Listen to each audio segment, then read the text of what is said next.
Efectos de sonido. Efectos de sonido. Ahora vamos a hacer unos efectos como estos. Como estos. Como estos. Y como estos. En serio.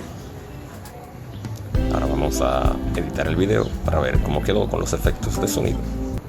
Ahora vamos a hacer unos efectos como estos. Como estos. Como estos. Y como estos. En serio.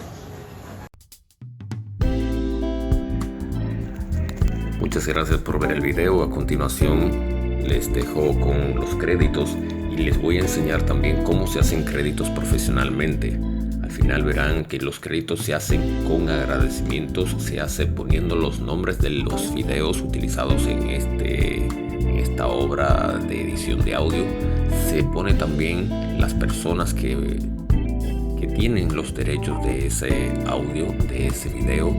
Se ponen las páginas donde están, se ponen los links, se ponen los enlaces que conducen a sus páginas, de modo que ellos también puedan beneficiarse de ello. Aunque todas las páginas y links, videos y audios utilizados en esta obra pues son libres de derecho de autor, siempre es bueno poner los créditos, poner los agradecimientos, poner las personas que los diseñaron. Está libre de derecho de autor y no es necesario mencionarlos, pero yo siempre los menciono porque así se ve más profesional.